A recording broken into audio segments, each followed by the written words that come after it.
What is up, ladies and gentlemen? This is Jake Whoa. Dellinger from Clueless Podcast, and I have my two best friends with me, David and William. David, William, introduce yourselves if you haven't already. Hi, I'm David William, We're friends for Yeah, sure. and we're doing a podcast. yeah, Clueless Podcast. We're friends. We're friends. So I know Jake. So I think it's fair that before we begin speaking about anything in the podcast, we gotta address something, boys. What happened last week? Well, midterms came along with my school, and lo and behold, I did not have time nor the motivation to do a podcast. So I hold myself accountable for that. William, state your piece. I was the only one that remembered we had a podcast. I was playing That's Marvel, watching Ah, Marvel. ham. That was it. I remembered everyone else was busy. So I was just watching Marvel. I completely spaced out. I've been on that Marvel crunch. Oh the yeah, Marvel Crunch. No. dude, Not crunch. it's like the Crunch Bar, but Marvel. Yeah, That that's what I was going for. that's yeah, buddy. For sure. But yeah, just Hi an update. guys, Just an I'm update. Jake. I don't know jokes. just an update for the listeners. Obviously, a lot of Marvel stuff has happened lately, which is why we've been on that kick. But I personally have been rewatching everything, even the shows and everything. So sometime in the future, we'll have a nice big ol' episode dedicated to just kind of going through what we thought about each movie, show, and all that. So look for that in the future. That'll be a fun time. I do Yeah. want to know. I do not have the patience to watch all those fucking TV shows that they have released. Like we have Agent Carter, Agents of Shield, fucking Daredevil, Luke Cage, Jesse Luke Cage, Jones. Iron Fist. Yeah, there's so Okay, much. if I can just go ahead and tell you, so, don't watch Iron Fist. It's you don't need it. Yeah, You really don't need I it. saw It's the bad. reviews for it. It's not really the best one. I from what understand, I've but I've seen. dedicated to my cause, boys. But here's the thing. Imagine the worst show. That's it. Yeah. You know what else I just- should do? Just real honestly- quick, I should probably put our logo up on the screen. There we go. Yeah. Oh yeah. Oh, If it damn. makes you feel better, I didn't record for like the first 10 seconds. So Yeah, guys, you're not dead. You just saw blackness. Yeah, we're alive.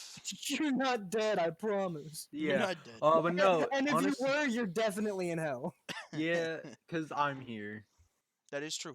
That's That, facts. that's facts. That's facts. Yeah, that's facts. But honestly, I appreciate David's cause to the Marvel Thank you, cinematic Jake. universe Thank to you. just study the cure for all known diseases to save the world from eternal doom. Yes, I'm slowly gathering all the knowledge in the universe as I go through these shows, and He's like Professor Hulk, but not at all Mark Ruffalo. Just All right, boys. Today we're gonna be watching all of Falcon and Winter Soldier because David can't remember to do things. in fact, we have the pre-pass for the next 4 episodes that are yeah, we coming out. actually have access to every episode. We're in And- a sponsorship partnership with Marvel. Yeah. Yeah, and- guys. and I'm fun fact, By the way, that's Cap.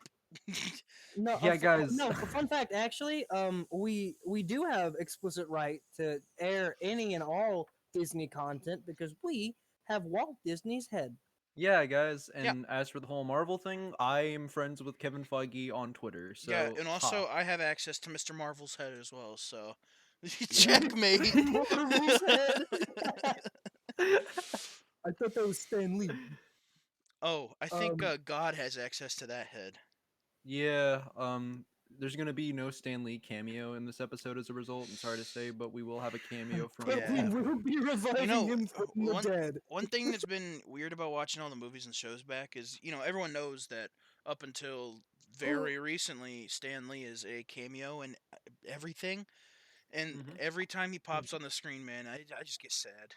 Dude, Yeah. holy shit. Wait, I'm sorry. I don't want to interrupt, but David, you know Rocket Jump, right? Like Freddie Wong from YouTube? Oh, yeah. Okay, you know his show VGHS from a few years ago? Yeah. Okay, did you ever watch it? I think. First off, it's a really dumb show and it's really fun. You should watch it. What does VGHS stand for? Video Game High School? Yeah. Yeah, I've seen Video Game Yeah. High School. So first off, rewatch it. It's really fun. I've been doing it, but dude, there's a fucking Stan Lee cameo. Are you There serious? is. Not only is there a Stan Lee cameo, but fucking Joel McHale from Community, he plays Jeff. He cameos. And Freddie from iCarly comes on too, and he's like the new Law. Like, there's so many What? like mainstream actors that were in that fucking show that I had no clue about. And like Stanley, he showed up, and I was like, "What the fuck? How is he in this? Yeah. How are you that cool of a person? Like, you stole a bunch of people's work back in the '60s and all. Cool, whatever. But now you're dope." Yeah. Well, Yeah. I remember everyone like okay, Stanley died, and then do y'all remember like the weird like slight? It was like a weekend or whatever where people tried to cancel Stan Lee after he died, like being like, "Oh, back in the '60s and blah blah blah." It's like, okay, fine, but come on, come Come on. on! You see what he did for this fucking company? Come on! You want to hear a really weird rumor though that's been going around, or at least reported? Like, Hold on, real quick before He's you. been nay-naying on DC for 15 years. Oh, that's facts. no, Before you but say this, Jake, is this a rumor that is going around recently, or a yeah, rumor that was like back? Okay. like it was like a year ago, but it was also just kind of like it was a little bit ago, like a couple of weeks ago actually. Wait, so Not a year, a couple weeks? no, yeah, a year, a couple weeks, a century ago, who knows? But Nah, it's all the same. basically, Ryan Reynolds is reportedly taking over Stan Lee's cameos as Deadpool, I guess in future MCU Oh, products. well, That's that's a problem because they Yeah. have to do the cinematic universe link before that can happen. Yeah, and So like X to doubt. yeah, and Deadpool is supposed to be starring in his next movie in the MCU. They've already just kind of confirmed that, and it's going to be the first MCU film rated R. So that's cool, but I don't know. It's been confirmed, and it's in development right now. It's not like, or it's in yeah, it's in development. It's not in production just yet. We just know that I'd Ryan Reynolds is say returning. fuck them kids. Let's make every episode or every movie rated R from now Yeah, on. honestly, we should Yeah. be like, If like hon- every show's dropping f bombs and has gore and like literally on screen like bones being shown, why do the movies have to be PG? Whatever. Come Yeah, on, if Marvel. if there isn't a sex tape in Toy Story 6, I will be fucking furious. Where's my if I Andy don't, sex Needs tape? to lay some pipe. Woody if I needs to lay some pipe. I'm Oh. sorry. His name is Woody. if I don't, And if I and don't, plus that little Bo Peep bitch and that cowboy girl. Why are you not on that? That's what dude, I'm saying. That's what I'm saying. that's facts, man. On that like a cow's tongue on a salt brick. Oh. There's a real snake in my boot. No, but genuinely, it was weird, like watching the shows, cause you know I'm accustomed to the movies. I've never really gotten into the shows, and like watching them, I've seen. Let me see. Bones broken on screen, people injected with chemicals to die, literal beatings to the point where they're bloody and broken and dead, and Marvel's just like, yeah, we'll do that. But the movies, we gotta pull in that children money. It's just for the Well, money. I think TV shows are also a lot more free. Like they're a lot more free to do what they want because they don't have an explicit rating like movies do. Um, But but even they do. They have like mature rating and stuff. yeah, but they don't have ratings that stop people from watching them. You know, Yeah, like movies, you cannot that's enter a true. movie that's Any rated kid R. any Rated kid G. can pull up their parents' Netflix account and watch something. So I Yeah, guess Marvel's not too worried about that. But yeah. the fact that So it's on like Disney Plus too is kind of like whoa. yeah. Well, I kind of want to segue this. And I want to talk about something because if I don't talk about it, it'll drive me mad for the rest of my life. Okay. Okay, so you both have worked for DoorDash at least a bit. Yeah. You're familiar with how the scheduling system works. You're aware of DoorDash, Wait, right? wait, Like wait. that's Where'd the fair to say. segue come from? The segue came from one of my talking points. I told you guys I wanted to tell you guys a quick story about like DoorDash scheduling. and I just want you to bathe in the insanity with me. Okay. So, Okay. real quick for everyone, the way DoorDash scheduling works is you get every single day in your week up to, I believe, 7 days later. And that day's blank until 12 o'clock midnight, and then it'll update the times for that day. And the way it works, because you make your own schedule, you claim times, and they kind of book times up depending on how many people have claimed a time that day or whatever. And so, basically, if you want to work with DoorDash, when it's really busy, you can just hop in and work, or you have your scheduled times where you work from blah blah blah to blah blah blah. So that's how the scheduling works with DoorDash. Yeah, it's pretty basic. But I realized something. Mhm. Okay, so I scheduled a shift for 1:30 in the morning Mhm. on, I think it was like March 20th. Mhm. And I went and I looked, and it said I had one dash scheduled for the entire week. I scheduled it from 1:30 to 3:30 in the morning. Okay. I look, and I get really confused because I look at like the 20th, and I look at the 21st, and I have two shifts, both for 1:30 in the morning Mhm. to 3:30 in the morning. Mhm. And I'm like, but I didn't schedule a second shift. I only scheduled for tonight. Yeah. And Yeah. I go in and I look, and the app is telling me It's that the same I'm shift. going. No, but hold on. It's telling me that I'm working from the 20th from 1:30 in the morning to 3:30 in the morning. The way DoorDash works is if it's past 12 a.m., it'll extend into the next day on the calendar.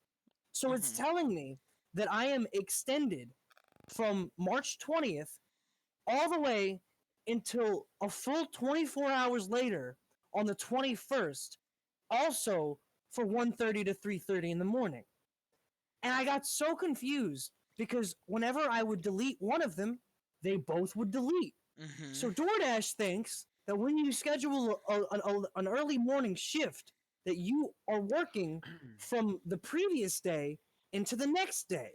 But instead of just having a simple bug where it would be, just extended into the early morning of 21st, that would make sense. It extends to the other end of the 21st.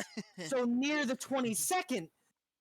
So I don't understand, dude. I fucking called him about it, and I was like, "Yeah, so this is a bug, and it's really confusing, and it almost made me not work tonight, and I would have missed my shift." And I basically just got, "Well, yeah, that'll happen." What? That'll Yeah. happen. What do you mean? That'll happen? How? Dude, it is as simple as just like deleting a line of text from some fucking developer. It's not that simple. But dude, This episode of what the fuck? Clueless podcast has been brought to you by DoorDash. No, it was not. No, it Fuck hasn't. That's you, cap. That's DoorDash. still cap. Fuck you, DoorDash. Anyways, that was it. I was so confused. And when I first called about it, the lady was just like she just didn't get the point. Like I was trying to explain how it extended into like the next day, and it was so confusing, and I didn't understand. Mhm. And she was like, "Well, I mean, just uninstall your app, reinstall it." And I'm like, "Dude, I'm working in 15 minutes. I can't just do that." Like ugh, Yeah, that's it. I'm done. I noticed I'm that done. when I was working with it, and it kind of annoyed and confused me. But I thought it was like a Yeah. my phone thing, but to hear it from you as well, it's like, guess not. It's I've never so infuriating. I've never experienced that before, honestly. Yeah, like it's only happened that one time, and I don't know what it is that makes the app think that you're like somehow working from the night of one day into the morning of the next day, uh, like like like or Mhm. not even the morning of the next day, the morning of 2 days prior technically, because it's like the early morning after the 21st, so it's like 1:30 in the morning to 3:30 in the morning technically on the 22nd. Mhm. So how did you get the 22nd shift and a 21st shift from one schedule on the 20th? I Man, I don't I know. Dude, it's That so much. is, I can't. My it's brain can't incredible. handle it. I love it. Yeah. So yeah, back to Marvel a bit here. Winter Soldier and the Falcon, first two episodes are out as of right now, They and are. go ahead. So I haven't seen it yet, and I know you guys said you don't want to spoil it for me, but just talk about it for a second. And if you feel like you're getting too deep into the spoilers, just stop yourselves. So Jake, basically, take this. Yeah. Oh wait, hold yeah, up. We're hearing some echo. Oh yeah, I just heard that too. Hello, um, hello, hello. Okay, that's good. hello. All right. Okay, Okay, we're cool. good. Yeah. Cool. All right. So basically, first episode of the Falcon and the Winter Soldier. So what you got? Um, so obviously, like you got Captain America, who's basically gone, right? And um, the episode just kind of starts with like Sam Wilson, aka Falcon, as you guys already know, just kind of like going on a like mission, and he finds out about this terrorist group afterwards called the Flag Smashers, who are a bit different in the comics. I don't really know enough about them because I didn't really read them in the comics. I just kind of know that from the episode's knowledge, uh, they wanted to restore life during the blip to where it was during the Yeah, blip. I can actually give a So little bit more insight I was about to on. say I've read the Yeah. comics about them, So so so the well no the Flag Smashers aren't actually the Flag Smashers in the comics. It's actually, I'm fairly certain his name is just the Flag Yeah, Smasher. I know But that much. this organization basically just takes on like the Flag Smashers kind of Hmm. ideals, Creed. and kind of, yeah, they sort of make it into an organization. It's basically just a slight departure from the actual comics, probably to throw us off, or maybe so that they have more of a reason to make it last longer, and it's not just one dude and a bunch of henchmen. But Yeah. that's the basic concept. Yeah, but the Flag Smashers, from what I remember, or Flag Smasher, from what I remember in the comics, was all about literally what his name is, taking away kind of the nation idea of the world and trying to make it like a one world system.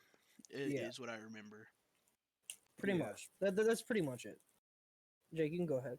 Yeah, so basically, at this, he then just goes to, I guess, a funeral, like procession, where he gives a speech about uh Steve, Steve Rogers, and he talks about how he basically, when he returned back in time, I guess, as like an old man in Endgame, he handed his mantle down to Sam, as you all have already seen, and holding Captain America's shield, Sam is basically like, "Yeah, this shield belongs to somebody else," just like I told Steve, and just kind of gives it up for like whoever wants to be the next Captain America. Well, I actually, I think a point that they were getting at toward the end is like it was a ceremony to retire the shield.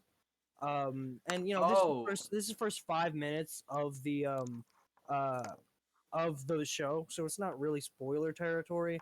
Um, basically, he's retiring Cap Shield because the things that they're setting up is Falcon doesn't feel like this belongs to him.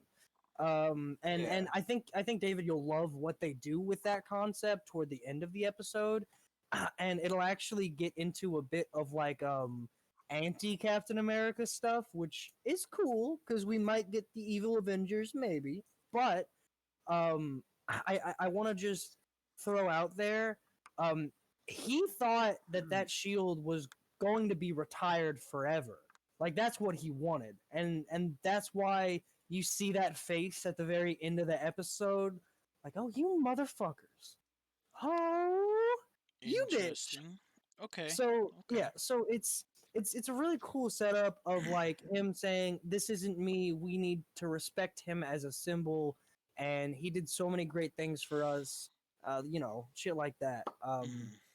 And that's sort of his setup, and then in regards to Bucky, Bucky is, I mean, he's basically just kind of continuing the storyline that he's had for the past few movies and such.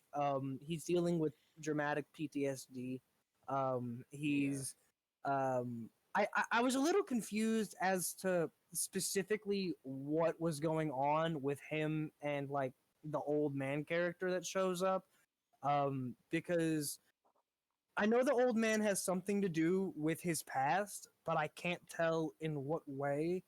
he does, and Bucky's basically just on this path of trying to correct his mistakes. You know, he's taking government mandated therapy, shit like that, and they actually mentioned he's been pardoned for his crimes, provided he takes the therapy and all that. So, Well, I mean, it's you know, fair that he be pardoned for those crimes because yeah, the crimes he committed weren't him. They yeah, were. that, and he literally fought practically to the death until the universe was saved. So I think I that gives think you a that gives a pass for pass. whatever Yeah. brainwashing Yeah. you experience. Yeah. Well, he was Yeah. completely brainwashed because I recently watched Yeah. that movie and it wasn't. Up until that Oh, yeah. point, I hadn't actually seen Winter Soldier, but up until that point, I thought that he was like not completely brainwashed. I just thought he'd been with them so long that he now followed their ideals. But yeah, watching it, I realized like I mean not realized it's very obvious, but you learn that he was completely mind wiped. Like he Oh didn't. yeah. He thought this was his whole life. Like he didn't remember anything about before. But that's why it took him literally nearly killing his like best friend to like realize, whoa, do I am I Bucky? What? You know, like just it, I love that movie so much. It was really fucking good. Uh, and for some reason, every time Marvel in particular tackles PTSD, they get it so like they get it dead on. As someone who experiences it on a near day to day basis, it is that's why I love like Iron Man 3 so much and Winter Soldier and like a few of the scenes in like Endgame and stuff when Tony is just in that deep contemplation. It's very reminiscent of the sort of freeze that a lot of that PTSD um uh, or people with Well, PTSD even experience. even And when I watched Agent Carter, there's an episode where what is it? Agent Carter, Peggy has to go like overseas to meet up with her old squad because they have to raid a facility. And during the fight, the guy so there's this guy at their agency that is kind of like because it's set in a time where women weren't looked at as like equals, and that is yeah, actually explored a lot in the show. And this is the first time she gets to prove herself to everyone. And the main guy, like the guy that was supposed to be leading the mission, this is like the first time I think he's seen real combat, is what is implied. And they're getting shot at in this building, and he completely freezes in the corner. And like he goes to yeah, because he'd already been in war and stuff, so he was going through that like that shock and that he completely froze while they were being shot at. And I think Marvel's always done a great job at not only showcasing like what PTSD can do to people, but also just showcasing like the proper way to handle it. Like I yeah, think right after like that, obviously the heroes win, they killed the bad guys. And then Peggy got next to him and was kind of just like, look, everyone freezes. Everyone has to go through this. The important thing is you're alive. You can keep going.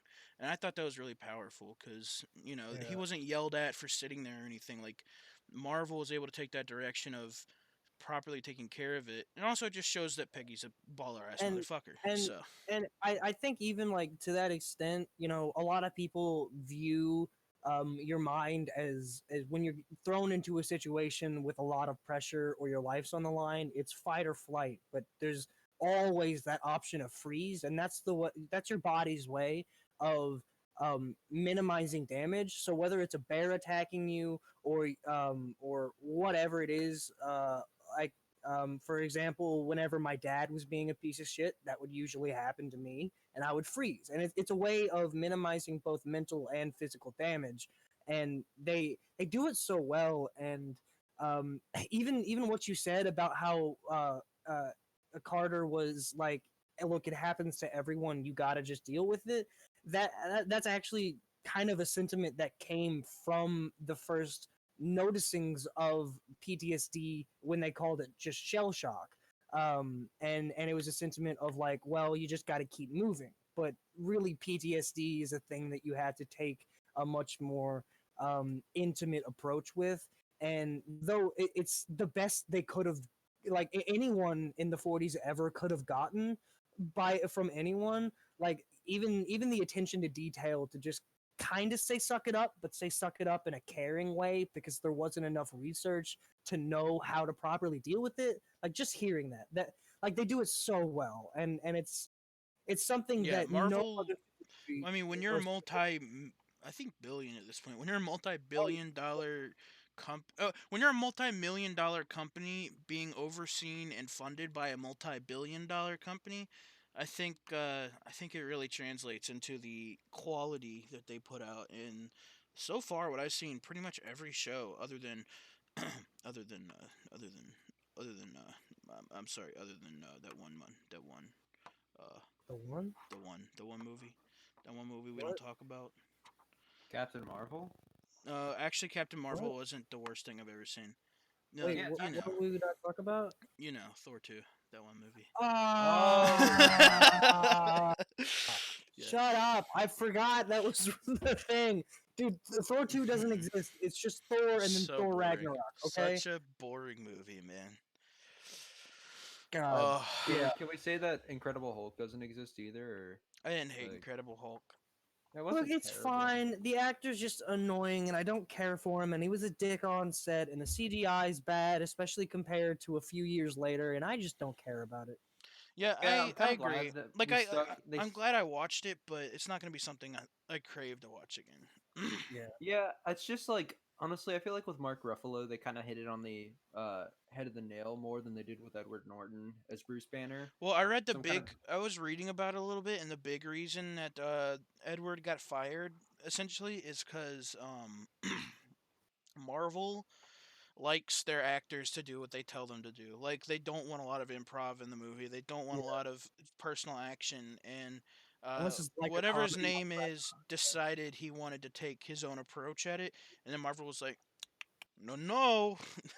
Yeah, imagine like you're Marvel and you've been bought and sold about 15 different times in the last 15 years, and you're going for this Hail Mary, and you're setting up like a few basic concepts. You're trying to get a Hulk movie out there, which already Hulk is like a Hulk, fucking daring first movie to yeah, make, Hulk is a especially in great character. 2005. Hulk is a great Like, character, whoa. but it has to be executed correctly. So yeah, it's brave. It's Like, brave to push that out like there. it was such big cojones for that. And like Cojones. if you don't follow a strict script like Iron Man 1 and an Incredible Hulk needed to, you can really have awkward moments. And I think the direction in Hulk in general was bad. So like Hmm. improv wasn't going to help it. So I would be furious if I was Marvel. I'd be like, well, this movie's already kind of at least half a sack of shit, and now he wants to do Do his his own own stuff thing. and Yeah. not listen to the script or the directors. And I'm sure he was just hard to work with, and that's probably why the direction felt so weird. But you know, like, come on, get out of here. Mark Ruffalo is extremely better than you by every fucking metric. He is better than you. Yeah. Also, what I didn't appreciate about the first Hulk movie, more than anything else, is the beginning is so awful. Like Oh just yeah, introducing it, because it literally, in the like startup music, while they're showing the names of the people that developed the movie, they show they show him sitting in a lab. He winks at the girl that later is the love interest, of course. And then he gross. goes sicko mode. We get a POV from Hulk because they don't want to. The only reason that I could think of is they didn't want to reveal what he looked like yet. Which, once we finally got built up to that reveal, was kind of a sack of shit. So Yeah, we have a POV directly from Hulk's eyes, beating the shit out of the woman that he loves, and also this doctor, or like a military general. And then later in the movie, the military general's completely fine. The lady that he was in love with, that not only he attacked as a giant green monster and hasn't had contact with for over, like, what is it, like 10 years or something like that, and she's just like, yeah, I'm still madly in love with you. It's dude. just. Wait! Holy shit, dude! You Hmm. remember how we were talking a few days ago about how like you were like, well, the CGI is not horrible. Like for the time, it was really good. And I was like, yeah, well, Iron Man 2 or Iron Man came out like 2 years later, and that had amazing animations and CGI and all that, right? Hmm. It came out the same year. Ah. They both came out in 2008. and only one of them looks like a booger got muscles. What the fuck? Yeah, I mean, yeah, pretty Like, much. oh my god, that's so embarrassing. Yeah. Imagine having a better superhero, at least in my opinion, come out the same year as you, and it has great direction and great acting and great CGI, and you get fired. Like, that's how bad you helped make this movie. Is like, at Yeah. least if your performance was better, it would have been more tolerable. But there's just, wow.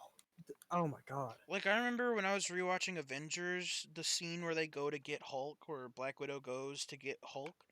Yeah. Like when she walked in that like little hut or whatever, and then it was Uh-huh. what's the new actor's name? I'm sorry. Mark Ruffalo. Yeah, it was Mark Ruffalo sitting there, and man, I like actually like I knew it was happening, but I sighed a like I just breathed a sigh of relief there. I was like, my boy, he's back, And and he's and, here. and can I just say, the first Avengers movie really fucking did well with Hulk's sort of like fear of himself and Hmm. all that. Like, first off, when I watched Black Widow walk into that room, I fucking felt that tension, and it was so palpable because Hmm. they definitely continued the storyline of him being on the run from the Incredible Hulk, but they never really mentioned it all that much. A few lines, but we knew he was on the run. We knew Well, he, like, sorta on the well, run. yeah.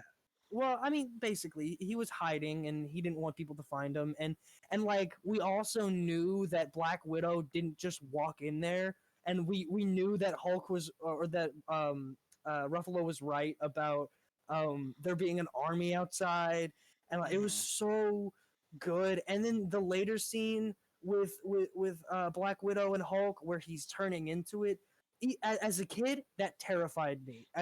As an adult, that still fucking scares me a bit, because running from the fucking Hulk, holy shit, Yeah. that is Well, gnarly. there's like the Yeah. scene when he's turning there, and she looks into his eyes, and you see the brown from Yeah, Doctor Banner's eyes flip into that uh-huh. green, and then he goes sicko Yeah, mode. Like, oh man, spicy. and you can even see his skin, like he's fighting it, like he's kind Mhm. of pulsing from green to like his normal skin tone, Mhm. and like that, dude. That's like, I kind of want to cry. I think That's such a beautiful even the small detail. details of Hulk, like, obviously at this point we now have Professor Hulk. He's kind of mastered both sides of himself, Yeah. and he's got the best version of himself now. But like this Hulk would never do what Avengers Hulk did, which is, even though he Uh-huh. was standing side by side with his comrades, just as a blow, he just punches Thor for fun and like stuff like that. Yeah. Which I mean, you gotta appreciate, but also it shows the honing and the just like you went from a beast that you considered not yourself at all. Like he saw Hulk as a separate character. Like when he talked about Hulk Yeah. in the earlier movies, even up to very recent movies, he's like, the other guy wouldn't like this. The other guy's Yeah. scared to Yeah. come out. The other guy doesn't want to come out. Something scared him. Yeah. Like He said I put a bullet in my mouth and the other guy spit it spit it out. out. Yeah. Yeah. So Yeah. good. So good. Oh, Makes me yeah. wanna fucking in my pants. Damn. um I kind of, real quick, I know, Jake, you haven't necessarily like done all the rewatching we have, but Yeah. like, about 6 movies in, or I'm 7 actually, because What I movie are just you on? oh, actually, I haven't quite finished the Avengers. I got like halfway through it, and then I had to take Maddie home. But I've gotten up to Thor, and I think everyone can fairly confidently rate the first few movies, because it's just Captain America, Iron Man 2, Incredible Hulk, Thor, Hmm. and then Avengers. So, even though, Jake, your memory might be a little fuzzy, I think it'd be cool to give like a first impression, haven't really thought about it, kind of rating of each movie, and we can kind of go chronologically, and then we can have that big episode where we talk about all of them kind of together. So do we want Yeah. to talk up to kind of where you are, William? Then. Yeah, I figured just All right, let me because pull up that's the. gotta be I saved all closest. the snaps of me rating them, so I can remember what I gave everything. Yeah, I have the Wikipedia page of Marvel Studios films up until Well, I'll tell you the chronological order. I've been doing this oh, for a okay. minute. Yeah. Yeah, Well, I didn't want I actually have it pulled up. It's Captain America, Captain Marvel, Iron Man 2, The Incredible Hulk, Thor, Avengers. So we can go up to Thor. Okay. Um, but I would love to hear from Jake, just as someone who hasn't seen Captain America. What did you think?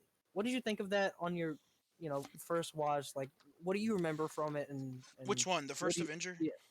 Yeah, yeah. Okay. Like the first.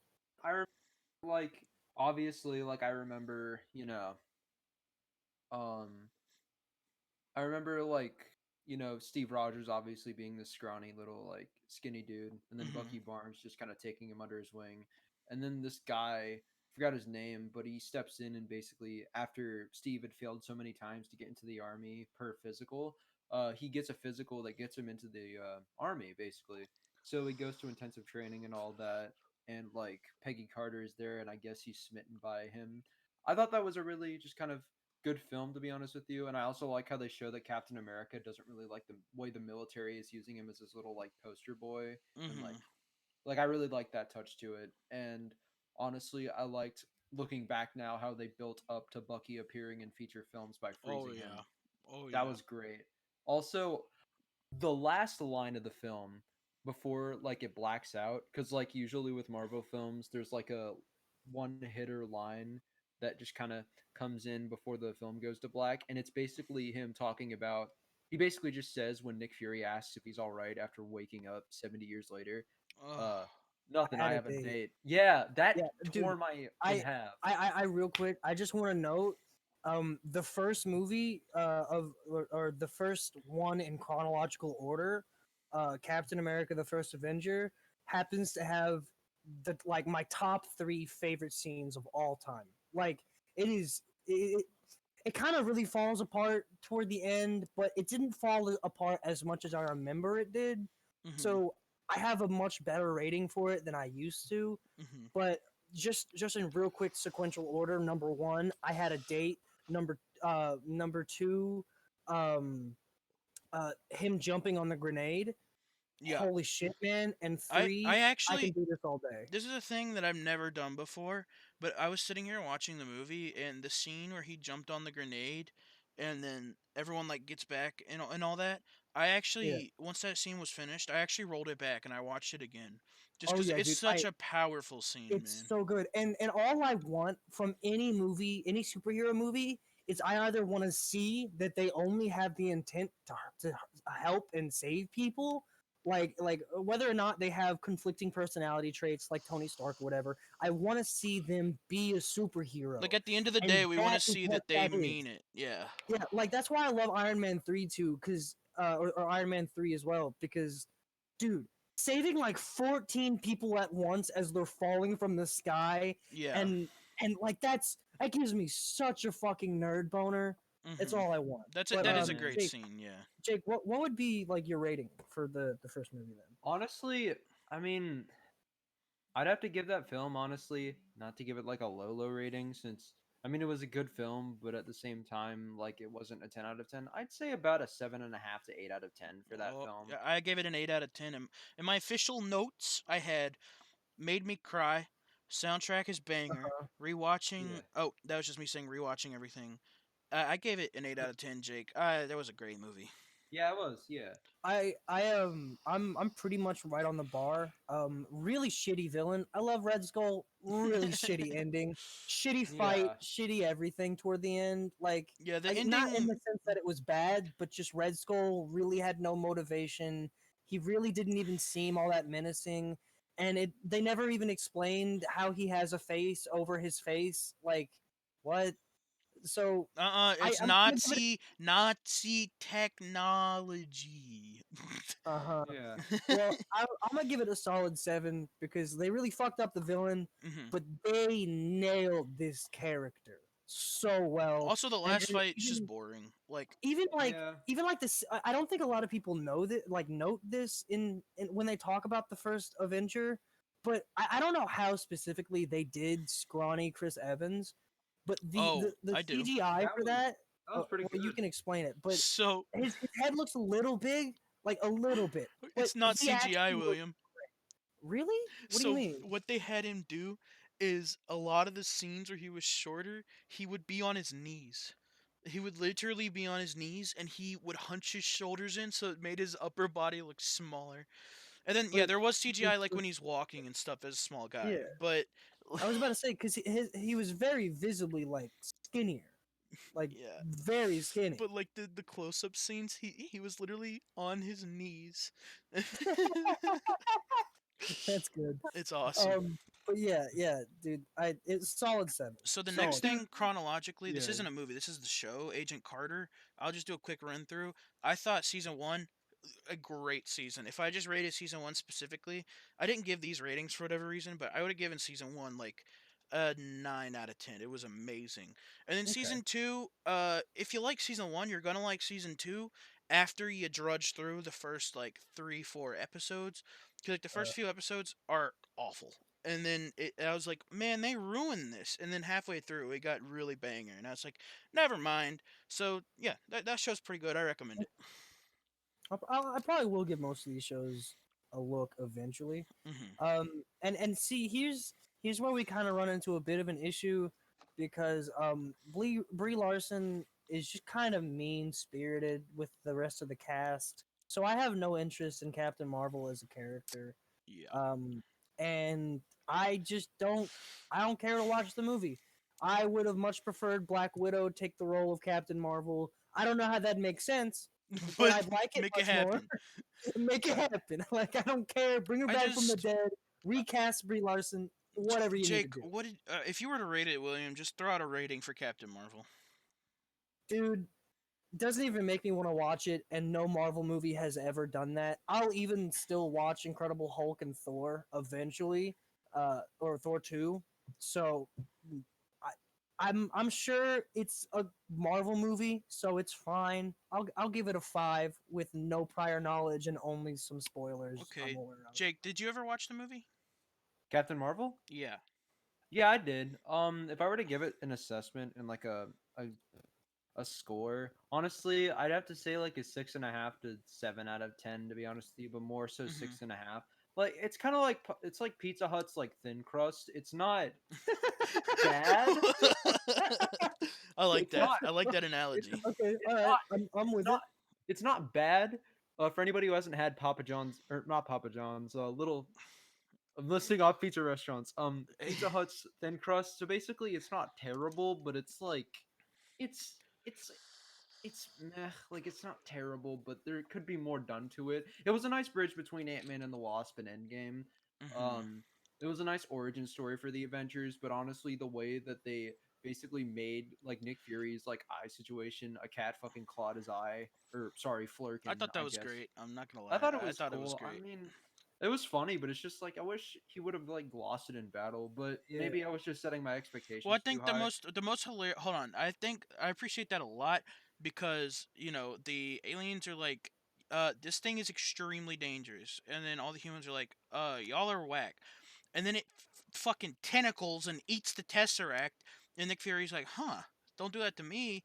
And then he picks up that same cat that he knows the capabilities, has it right up at his face, and is like, or whatever, and then it like scratches his eye. Like such now that we've learned that this creature is actually extremely dangerous, and then it just Uh-huh. uses its claws to take his eye out. Like I'm sorry, it's hilarious. I Yeah, love it. One thing I real quick want to note, I just want to kind of preface why the movie threw me off so much. I just want to say I don't like when superheroes know exactly how strong they are. I Hmm. don't like ever. I don't like there ever being a moment where the superhero isn't concerned because like even Hmm. Superman, he's very clearly godlike, but he's also a human being first. He thought he was a human first. He breathed, he ate, he did everything first. And a lot of people think he's a god, but he's really just a person that happens to have Yeah, powers. like And the quote unquote final fight of Captain Marvel, where it's like, oh, it was trying to set up like this whole like, oh, this was her mentor after they took her memories, and this should be emotional. And then and he's like, oh, fight me man to man. Don't use your powers. Prove that you can fight. And then she just blasts him with her powers. And like, I Yeah, get it. I get what they were going for, but it was so like, this was the guy that brainwashed her and was tasked by this AI that controls an entire civilization to watch over her and train her, and you're telling me that he couldn't do anything about her magical blasts, or yeah. I guess not magical, her science blasts. Who cares? I have such a problem with superheroes when like they're not even concerned about the world around them. Like most superheroes will be like, "All right, try not to kill those guys." But Captain Marvel just like if she's that powerful, she needs to have the concern of other people's lives much more than any normal superhero would Mhm. because she's not afraid of her own life. So we need to know that she is worried about something. That's why Superman has Lois Lane, You know is so what's that he has someone to connect to always, to well, fear for. what You was the Like know? movie? how, What kind was of the like how. movie where it was what was the movie? It was like Spy Kids or something where like they went in the video game. Which movie was that? Oh, game over. Pixels. Oh, remember Game Over, Jake? Yeah, Wait, So game over. Game Over. it It's was the the one where like, so basically, Girl Spied Kid like goes on a secret mission to take down Sylvester Stallone, and her brother like tries to go into the game and save her, kind of like Tron, I yeah. guess, but Well, even in a the movie like that where they introduced the One, and he was supposed to be the most powerful guy there, and then oh, he the gets guy. or the guy, yeah, and then the guy gets killed 20 seconds in. Like even Is that Yeah. this movie an got it right. There is is this no an hero. Indian film? Game Over, the movie, an Indian psychological thriller film. I don't think that's it. I No, don't think it was what? called Game Over, Jake. But William, do you not remember the movie where like his sister gets Oh, kidnapped and then he goes into the game to save her and I like do, but I don't know what you're talking about. oh Like I no, don't I'm know. sorry, I was off. It's called Spy Kids 3D Game Over. there we Well, go. wait, is it is Spy? It is Spy Kids. Yeah, Okay, that's what all I right. thought. Yeah, I'm familiar. I'm familiar. So It's you the know one that with the big like old Halo suits. Yeah. yeah, I was just saying like the scene where the guy appears and like he's been hailed the entire movie as like the guy with all the powers, he's stronger than everyone, he's got this. And then he gets killed like 3 minutes later. Even that movie Yeah. got it right. There is no hero that Yeah. should be so confident in their powers that they're just gonna be the best. Like Yeah. uh, I don't know. William, what would Like be your even rating for Captain Marvel? oh, I already said it's solid 5 out of 10. I'm sure it was a fine Marvel movie, but Oh I yeah. don't. And Jake, what did you give it? I gave it a 6.5 out Okay. of 10. My my only notes are didn't make me cry. Generic haha funny Marvel fight powers go boom. If Nick Fury and the talents of Samuel L. Jackson weren't here, this movie would have been an easy 1 out of 10 for me, but I gave it a 6 out of 10 just because of how good Nick Fury was in the movie. I Yeah. didn't care less about Captain Marvel. I'm sorry. Samuel L. Jackson, always great. Yeah. Facts. Honestly, I know everyone kind of already knows this, but there's just a problem with Brie Larson in general. I don't know what it is, but like we've kind of all seen those cringe compilations of like when they're on those press tours and they're trying to make jokes and Chris Hemsworth is over there like I'm stronger than you, haha, and Captain Marvel's like or Brie Larson's like no, you're not, and like it's shit like just Well, I hate so the condescending, and it seeps into her acting as well. Like that, the whole environment's kind of weird, and none of them I don't think really like her, and I don't think the writers even like her all that Well, much the thing because is, she wasn't really in anything. if you're making a character that is, because that is her character, like very powerful, kind of condescending over the other human or heroes. Like she knows she's extremely powerful, which once Uh-huh. again we just talked about. If a hero knows they're extremely powerful, there needs to be other dynamics around their character, and you For can't sure. have an actor that off screen also acts like she's just a baller. Like, come Yeah. on, appreciate the character you have. Like I know it's been memed, but like when she said, oh, Captain Marvel can hold Thor's hammer, no problem. I firmly stand against that. Dude, hell no. Not Even because of Vision can like, Hell hold no. Mjolnir. well, I'm Even fucking sorry. Mjolnir. Yeah, Like, I'm just even saying. Vision. Like, come on. Exactly. I'm just saying, like, Yeah. here's the thing. I understand she's extremely powerful. And I'm not saying she can't pick it up because of who she is as a person. I'm not saying she can't pick it up because she's actually a weak hero. The whole premise of her character in the movie, the only good dynamic about her character was that even when she was brainwashed and everything, she thought she was just better than everyone. And when she was on Earth and was figuring things out, she was like, oh, you guys are silly humans. You're just dumb. You don't know what's happening. And then even by the end of the movie, it was still extremely personal. And the whole point of Thor's hammer is like people that are worthy of the hammer, people that are solely focused on trying to help. Like that whole premise of Yeah. what is a hero. And Thor lost that for a minute because he was showing the same character flaws that Captain Marvel was, but now Brie Yeah. Larson, you're gonna turn around and say, "Oh yeah, well she can lift the hammer because girl And power and she's and strong," especially and it's like, like no. Captain America specifically had that one scene in Ultron where like we saw the hammer move like a centimeter, Hmm. and like I'm fairly certain, I don't think this is just fan theory anymore because I'm pretty sure the Russo brothers came out and said that this was the intent, but Captain America, I'm fairly certain, didn't pick it up because he knew it would embarrass Thor, Yeah, and I'm that behind that is theory. that is that is the pure goodness of Captain America and Thor, and it describes their worthiness in such an eloquent manner. And to think that your character, just because she got big old blasty beams, is anywhere near the pure Yeah, emotional it's not about how loving strong heart the of hero is or Steve the person Rogers. is. Yeah, Yeah, because like even Hulk couldn't fucking move it because he's Hulk, he's and Hulk. Thor just set it on his chest, and or it fell on his hand, and like, dude, even Thor's brother couldn't pick it up Yeah, because it's that's not the about scene the I'm thinking person. of. It's It's just like I'm that's the 100% point. behind that theory that they were all messing around, they were drinking a little bit, they were all like playing games with the hammer, Thor's laughing and stuff, and then Cap goes over and grabs it, and I think he starts lifting, and he's like, "Oh, I'm gonna put all my strength into this," and then it moves a little bit, and then he's like, Yeah, "Oh, huh." yeah. Like in his mind, he was And probably like, "Whoa," but then he was like, "Thor's my buddy. Like I don't want to embarrass him like this." So he just messed around with it I for a think he minute. just wanted I think he just wanted to make sure that Thor always felt special. That's just the general concept of Steve Rogers is he never wants to He take didn't want to anything be a away from hero. anyone. He But doesn't want doesn't to that be a Yeah. make him. hero. Like he Doesn't doesn't want to be the guy that can lift the hammer. It just so happens that he is, you know? Hmm. Yeah.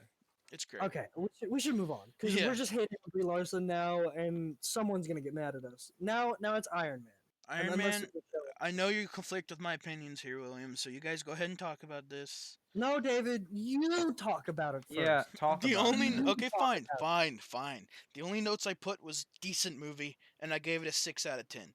I hate you. I'm sorry. It's so much better than you're giving it credit It's for. just it's a great intro movie to Iron Man. It's a fine movie. It's just I feel like there was a little not enough combat, a little too much like what to me felt like just filler building suit stuff. Too much awful villain. Okay, villain was bad, but Like we I went through think three different villains. We went through three well, villains in one movie. three villains. It Who starts was out it starts out with the big beard man that's checking in on him. Then we get introduced to bald man, and then we get introduced to bigger bald man named Jebediah. And well, it's like Oh, but those weren't meant to be villains. Those were very specifically meant to be like kind of red herrings. Like you're looking because it was a twist at the end. We all know that Jebediah was the villain now, so it doesn't have the same impact. no, yeah. At And first, when honestly, when he like fries the brain or whatever, you're like, yeah, whoa. and honestly, I think Cosmonaut put it very well.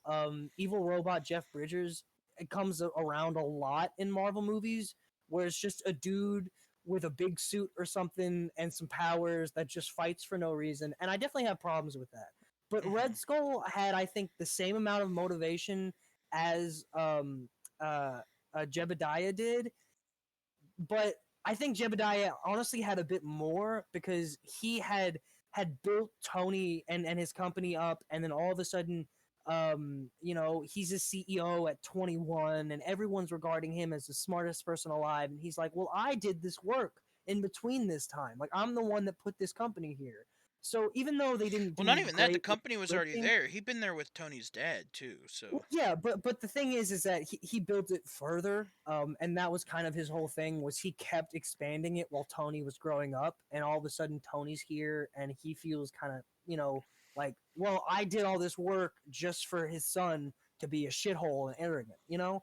yeah. So I think he has more motivation. It's not done as well as Red Skull in terms of writing, but he definitely has more in the plot itself, Hmm. and I think the building of suits is what I liked about this movie because he didn't know what he was doing. There was that freeze scene, and it set up a lot of moments where for him to outsmart the villain, and his suit was very clearly criminal at best compared to the suits that he has in the future, and even his the technically worse suit of Jebediah is still kicking his ass, and he has to use that freeze technique, and he has to practice how to like fly, and he blasts or he falls through the roof, and then when he leaves again to go fight for something I can't remember, I think it was He flies Jebediah, back through the he hole. goes through the same hole, Yeah. and shit like that is just so well done, and the acting and direction and CGI and everything. There is a severe lack of reconciliation in the movie. Like, we can tell Tony doesn't really grow, but I think later movies do better with that.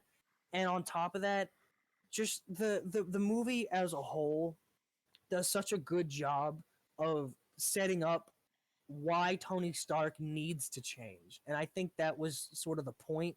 And it sets up Iron Man 2 pretty damn well. And it gives more and more reason for Iron Man 3 to be as drastic as it is of a tone change. It's just, it was the first movie, and it was a banger. And I think Hmm. it deserves a solid 7 out of 10. I'm not going to give it anything better than that because there were a lot of problems.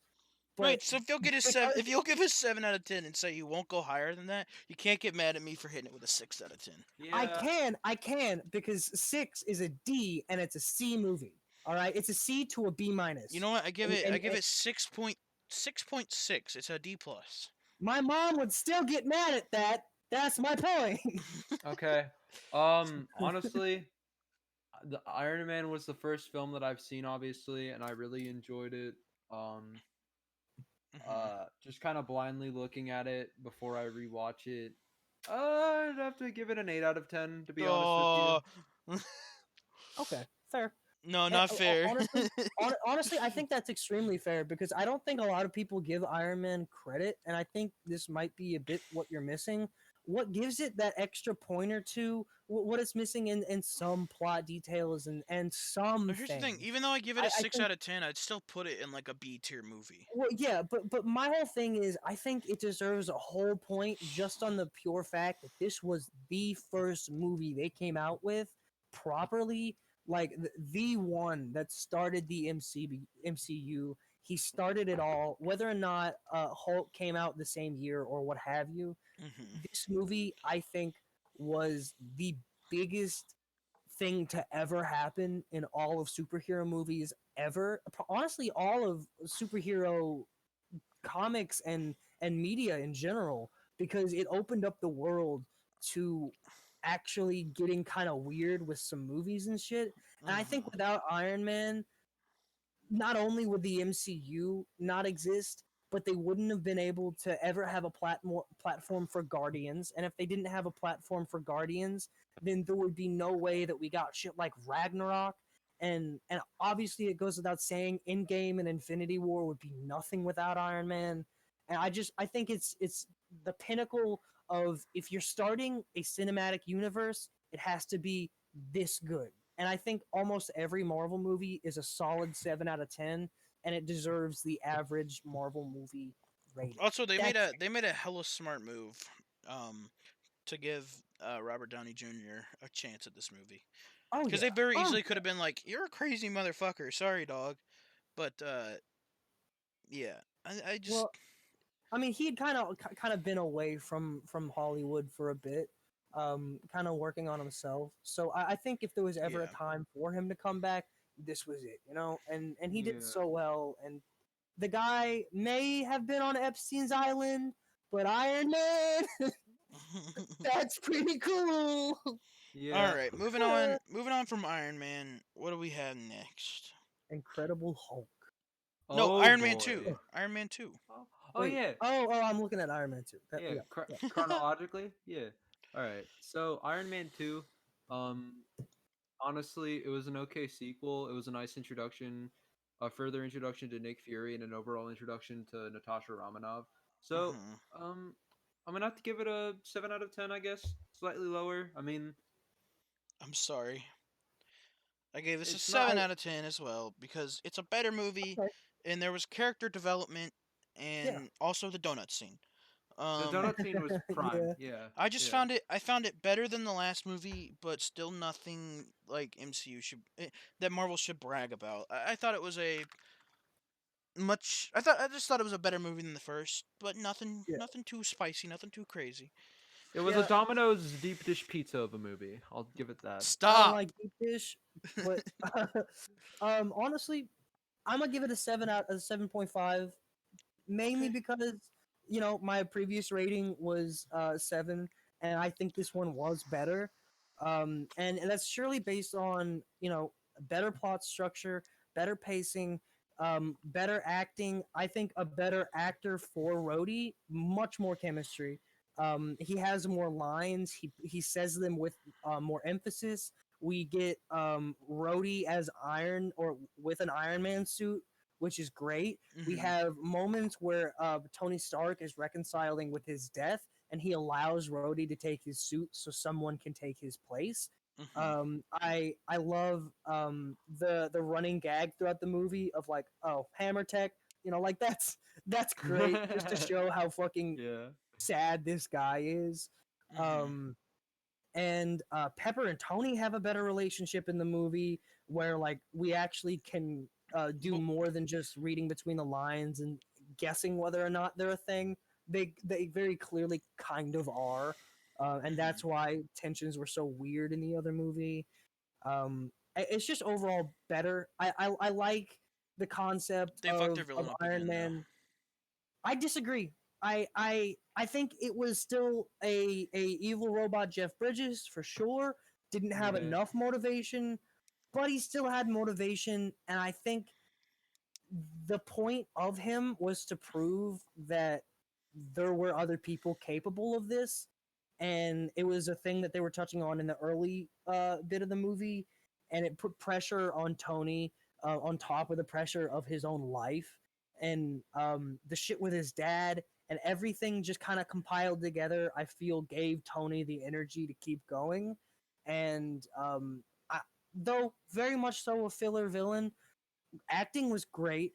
A He villain. Fuck he is a off. villain. But there are even like small things that Marvel just always gets right. Like Tony walks into his cell and he's like, "Your rotations were a bit low. You could have doubled them, or whatever." And homie calls up Iron Man before he gets into his shit, and he says, "I've doubled the rotations," and like shit's about to go down, and you're like, "Oof." I don't even care if he's not that great of a villain. I'm ready to see some fucking electric Yep. whips. I'm ready to see some great team combos for the first time in a Marvel You know movie. what? Like, I oh, will say the scene where him and Brody are just mowing down the goddamn machines together. Yeah, right, that's Awesome another thing. scene. That right. is another thing. Don Cheadle as Rhodey is the best thing about Iron Man 2. I'm Yeah, just gonna say that. rest in peace. Probably. Rest in peace that paycheck for the first guy. Yeah. rest in peace, an entire fucking cinematic universe worth of money for that other guy. Yeah. All right, let's keep her Oh, moving here. We got yeah. 2008's Hulk. I'm gonna lead off because once again I know I'm gonna get yelled at for this one. I didn't hate it. I thought the CGI was, eh, I guess. I thought the story was pretty good. I thought the fights were pretty good. Didn't like the actor very much, but I didn't want to factor the actor into my score. I was just going for like the movie and what they were going for. And compared to all the hate that's out there for it, I don't get it. And it's just controversial, but I gave it a 9 out of 10. A 9? Yeah. Okay. All right. Well, I have problems because in rating a movie, I don't think you can necessarily count as much of what they're going for as much as what they Well, did normally I get. wouldn't, but looking at this as their like first kind of attempt at stuff, trying to figure themselves out, trying to get something out there for the Hulk, I thought it was pretty good. But I mean, fundamentally, as a character, though, like the Hulk wasn't interesting, and neither was the relationship really, and I'm pretty sure the Doctor had like no role, and we very early learned that uh Hulk wasn't dying to anything, and as a person who when I first watched this movie didn't know anything about the comics or Hulk or anything really, like I didn't know that, but I learned the second he got hit with a cannon that nothing was a problem for him. Hmm. And there was, like I said, that lack of direction, like a lack Yeah, of just of knowing what you want to do. but I And think. for a first movie, like the MCU wasn't in rotations like really as much as when Iron Man came out, or well, same year, but like they weren't really building as much as they did with Iron Man, and I think they lose a lot for me because of that, because they basically just throw this movie in there that really has no bearing on any of the rest of the universe, Hmm. until maybe the Red Hulk shows up and that Hmm. army guy turns into him, which he was in the comics.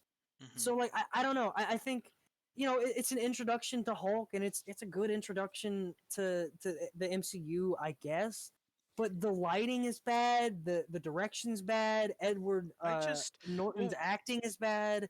I just when can't we were I talking about like can't Captain subscribe to it. Marvel, we were talking about how we hate that superheroes that know that they're gonna be fine, uh, and they don't have an ulterior motive makes them boring. I found that the opposite with this movie just because of Hulk. Like, Hulk is impenetrable. Hulk is unkillable, at least early on. He is unkillable by anything that they have to throw at him.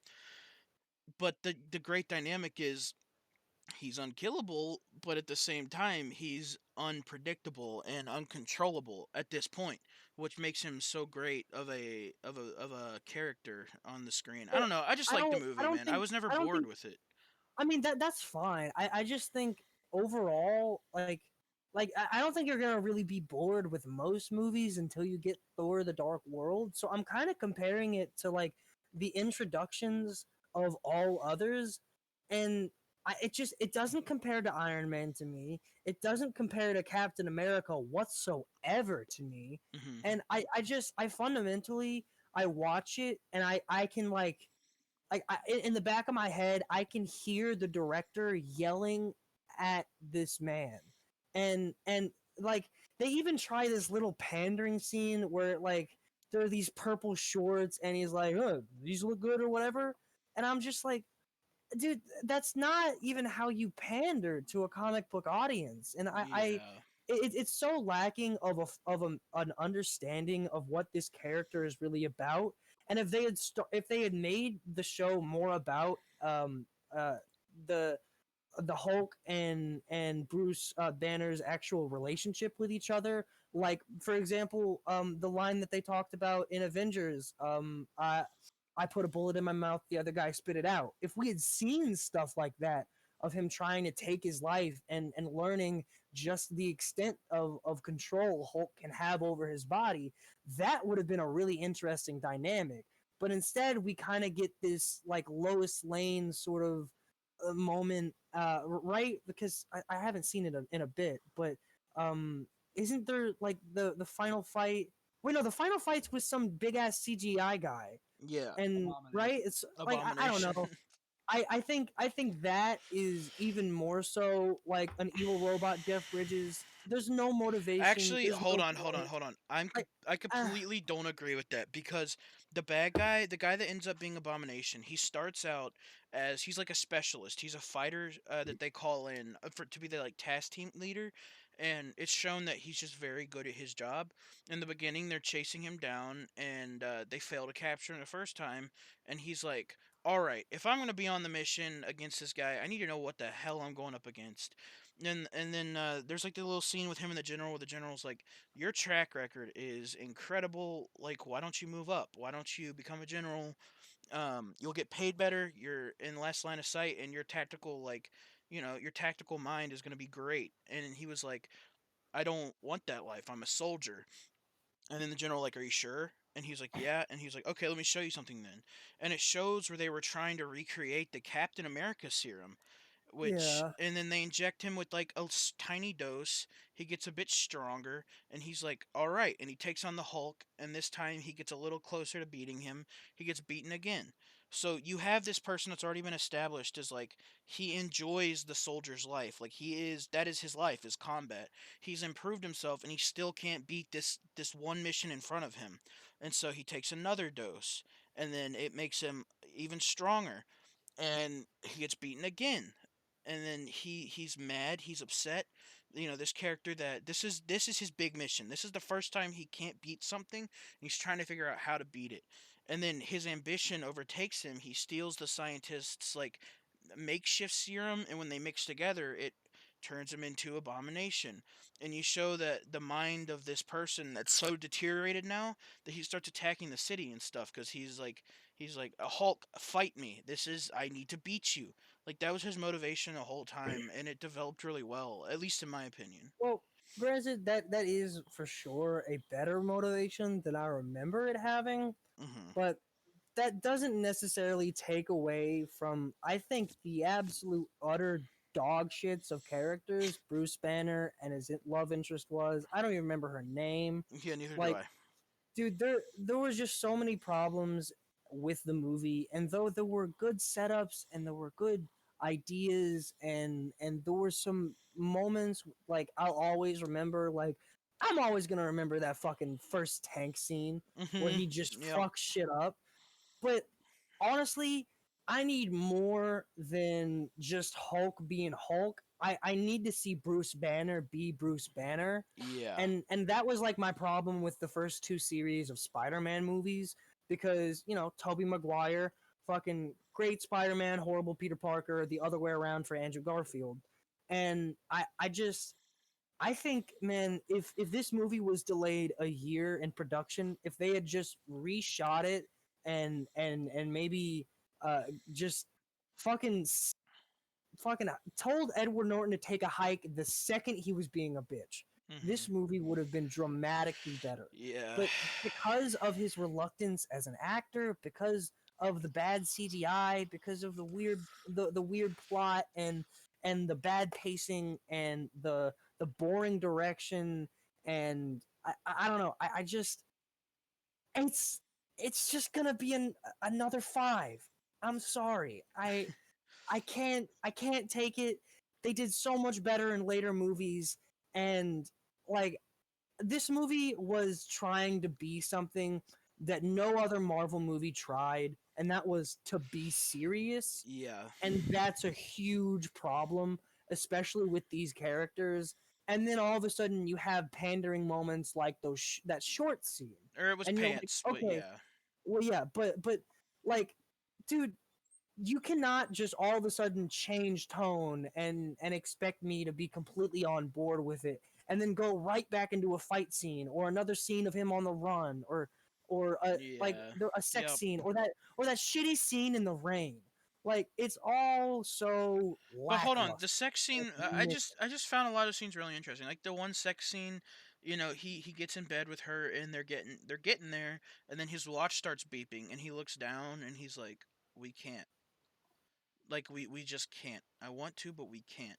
And like, I found it an enjoyable watch. There Yeah, was like Iron Man. As much as I do appreciate the movie, one of the part of the reason I gave it a 6 out of 10 just because I found myself getting really bored and just ready to be done with it. This movie, as much as I thought I was going to, I was never ready to be done with it. I was like, this is Honestly, good, and I was into it until the end. I'll be honest with you. I think when you watch a Marvel movie, especially in hindsight, like a rewatch, it's a lot easier to have a nostalgia value. And I I think I think if I think the reason you have such a good impression on it is because I feel as a movie watcher, you focus more on what's happening than what. Okay, I don't know how to phrase this, but I think you were admiring a lot of the writing and ideas that were happening. Yeah, But when I watch a movie, I want to like everything. Like I want there to yeah. be good sound design. I want there to be good CGI. I want there to be good direction, good Also, I want to acting. hear what I want Jake's everyone thoughts to do are their on job. this, because I Yeah, feel we've like been he'll probably talking. have a completely different Yeah, opinion. Yeah, I'm the so therapist. honestly, I have a different take on it. Aside from like the whole abomination thing. So, Incredible Hulk. Now, I gave this film a 4 out of 10, and it's one of the reasons behind it is just it's just, Worse rating than me. Okay, hit me with it. it just seemed kind of bland to me. It never really interested me looking back on it. And I mean, Edward Norton, he's a good actor. I enjoyed him as that neo-Nazi in American History X. I really liked him having Brad Pitt's wet dream in Fight Club, but I don't see him as the Hulk. I see him as No, Bruce Banner, but I yeah, don't see him as the Hulk. I do I not see see him as. Yeah, you're right, Jake. Yeah, like I just see him as a scientist because I feel like he can pull off the character of Bruce Banner, but I do not see him as the Hulk. That's where I see Mark Ruffalo come in, especially in Endgame. Um, Yeah, it's as much as Hulk is one side of him is Smash.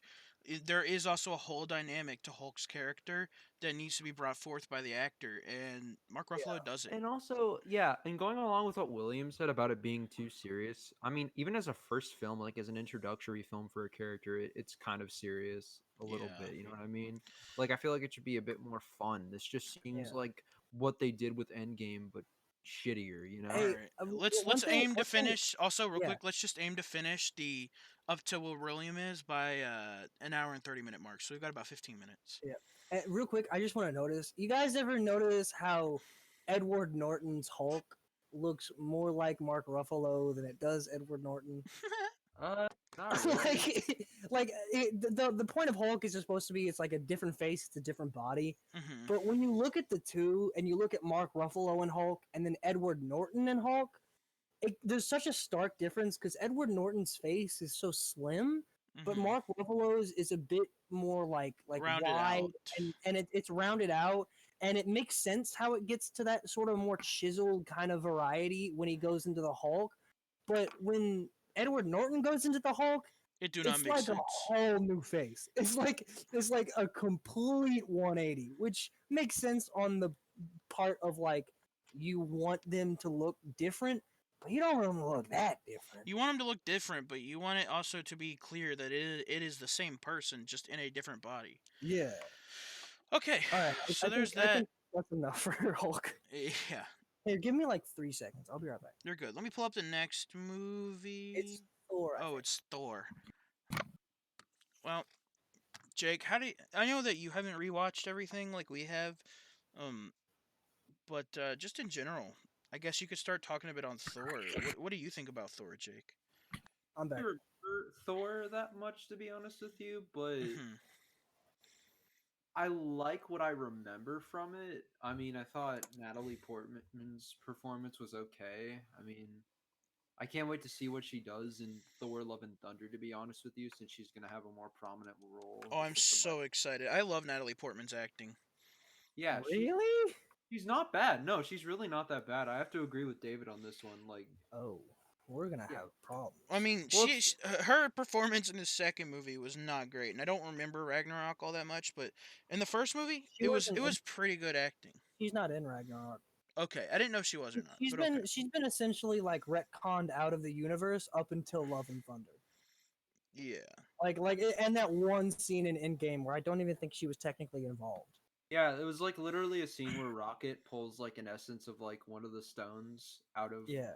her when Yeah. they're time traveling. But yeah, honestly, I give this film, from what I remember, at least I'd have to give it like at least like a 6.8 out of 10. I mean, it was good. I mean, it had some pretty cool scenes. So I gave it I, I gave it an 8 out of 10.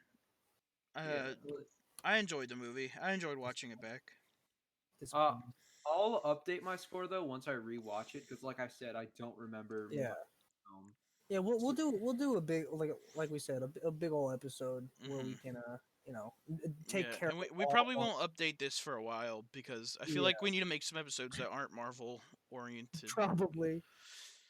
All right, But yeah. well, I'm sure everyone knows I have a bunch to say, so just get it all out of your head while you can.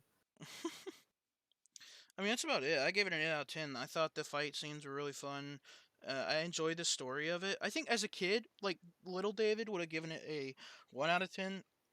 Because even up to before I rewatched it, I remember dreading the movie. Just because as a kid, it felt so long without enough fighting and stuff. But as you know, someone that's older now, I can appreciate.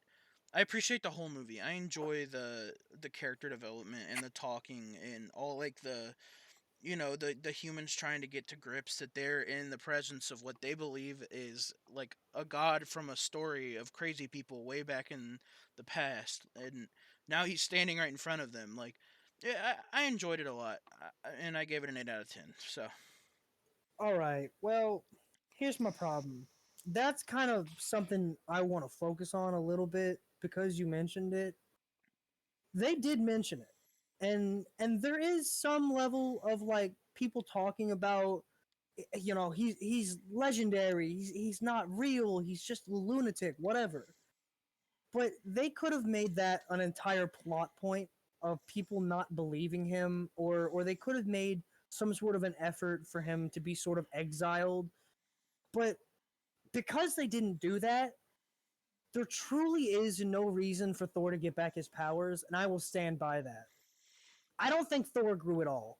Like he very clearly realizes he was arrogant, but I don't think he learns what he was arrogant about because all he really does is get his ass kicked knowing that he might die, which is a good thing for a character to do, but I need emotional reconciliation at least a little bit before that.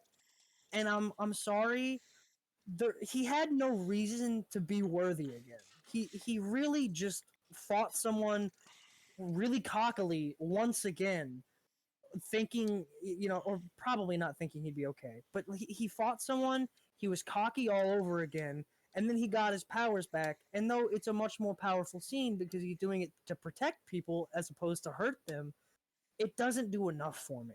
And if there was some sort of like, more than just him being distraught because he can't pick up his hammer and he realizes his powers are gone, if there was more self contemplation or him talking to Jane about it or something like that, this movie could have done well, way, way, I, I, way th- better. I think it was good. I think it is justified that he got his powers back because you see that shift of like, okay, when he first arrives on Earth, he still thinks he is, well, he is Thor, but he still thinks like he's Thor, like Hammer Yeah, Thor.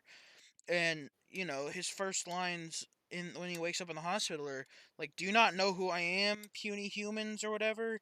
And then they're like, yeah. they sedate him and stuff. Like it's very clear that he's like, the people around me, they're whack. And then like Jane has gotten everything taken from her, so she's desperate for anything. So she gives the time of day to Thor 'cause she's like, if it works, it'll save me basically. And then in the car, in the van with her, she's like, "What are you gonna do? Just walk back out?" He's like, "No, I'm gonna fly out." Like he's like, "Oh, I got this, baby." Well, And then yeah, and then he doesn't get the hammer, and he's like, "Oh God, I don't have my powers."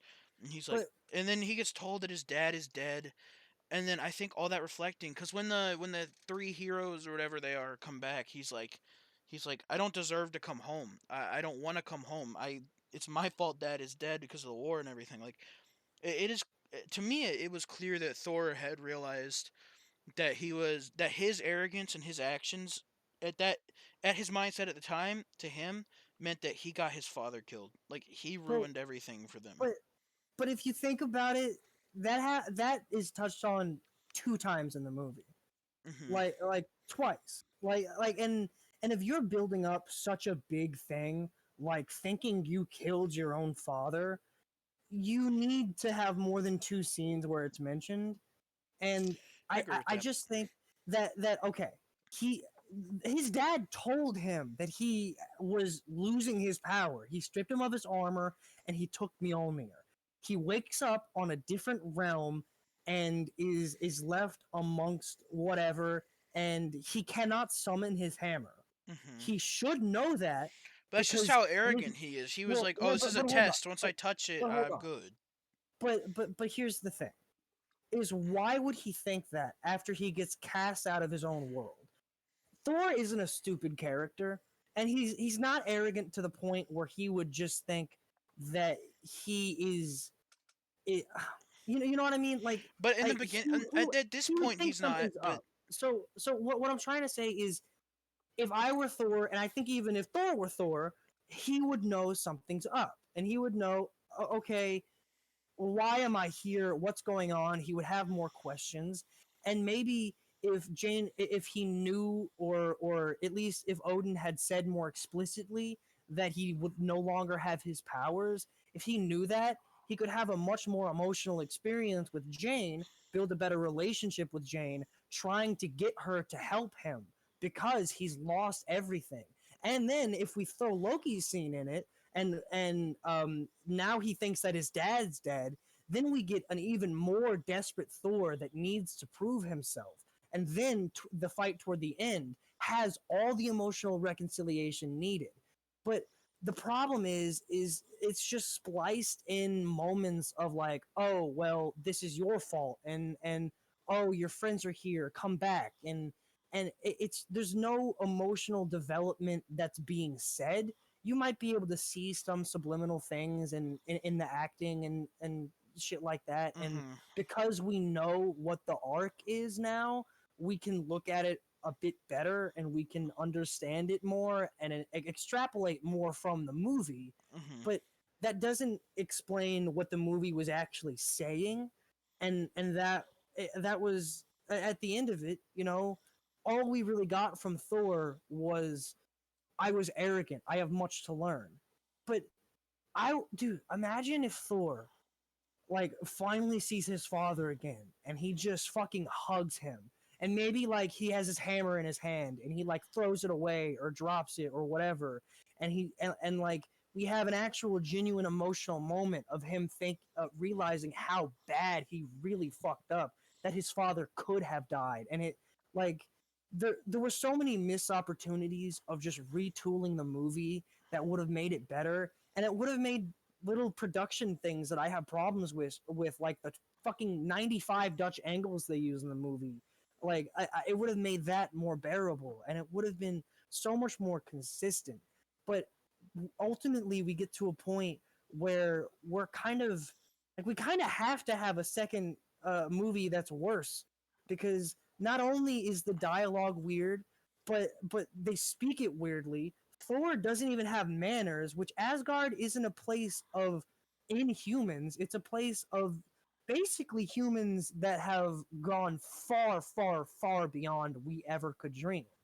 And yeah, but like like, it's still gonna have manners, and it makes no sense why there's a Scottish accent there and an Asian accent, and then everyone else is British. There are so many production and quality control issues that make this movie the pinnacle of good, but could be way, way better. And agreed. I'm giving it a 6.5. It cannot get more from me because it just didn't do enough for me. It didn't do Mhm. enough with the amazing characters it had and the amazing plot lines it had. And Loki, I think I was kind of against him because he seemed genuine in the first bit, but I think the point is we're not supposed to know that Loki is the trickster god, and it's supposed to be a much more heartbreaking ending Mhm. for Thor, but I think that's kind of missing too, because we don't even get like a conniving smile or something from Loki at the beginning of the movie. And he even agrees with Thor and stuff and is like on his side. But all Yeah. of a sudden, the second he finds out he's a frost giant, he has a problem. and now all of a sudden he's jealous of Thor, and we only Well, had I one think mention it's of that prior. I just think it's because he had that like hidden jealousy for Thor, and then he finds out he's a frost giant. He's like, "Oh, I'm not even your real son. Like, you weren't even gonna give me a shot." Like, I think that's kind of where that came from. But I do agree there should have been some Yeah, more but to but it. I think definitely it should be hidden from the characters, not the audience. That's its big drawback for Loki is Mhm. if Thor had no idea, that'd be one thing. If he really did just think that they were brothers no matter what, that'd be cool. But if we even had a scene of like Loki talking to himself for a second, we would have had a much better understanding of the dynamic. But we just didn't get it. Yeah. All Movie was right, lacking. and let's blow through That's it. Avengers real quick. I don't think there's a lot we Ugh. have to say about Avengers, cause I God, haven't finished it. Yeah, I So haven't really watched it yet. I haven't gotten really? to it. Okay. Yeah. All No, right, so I we have just want to leave watched off it. I there just right before haven't the gotten banger. to it. yeah, honestly, I think that is fair. Yeah. Because I only got like halfway through Avengers, and the only thing I would say about it is shit that I remember, so it's not really a fresh take. True. Yeah. All right. Well, there we go, boys. That's another All right, podcast. boys, that was Oh, the yeah. William hates David's opinions podcast. Facts. And Jake watches. We need to Alright. okay. Pledge here, boys. We need something next week that Jake knows a lot more about than we do. I got it. Alright? Brockhampton Oh, and their new song just I was came about out, to, and I was about to say we're not talking about Final Fantasy. no, fuck that shit. Alright, well No, Okay, that's a Marvel podcast. that's the yeah. Marvel podcast. Alright. Thank you everyone for All giving right. us a watch here. As usual, all of our links and stuff will be down in the description. Give us a peep every Hey David, week. hey Hell David, yeah. hey David, hey David, hey David, shut up. Jake, you do the outro. Yeah. All right, guys. Tune in next week where we're gonna be talking about, I guess, maybe Brockhampton's new song they released with Danny Brown. Bigger name, not really expected. Kind of surprised me, but pretty good song. Can't wait to talk to you guys about that then on Clueless Podcast. You guys have a nice night, good night, and good living, y'all. Good Get night, out of our gamers. Get out podcast. of here. Get out Get out of of this here. shit. Get the fuck out. Your face disgusts me. Gross. Alright, bye guys. Ew.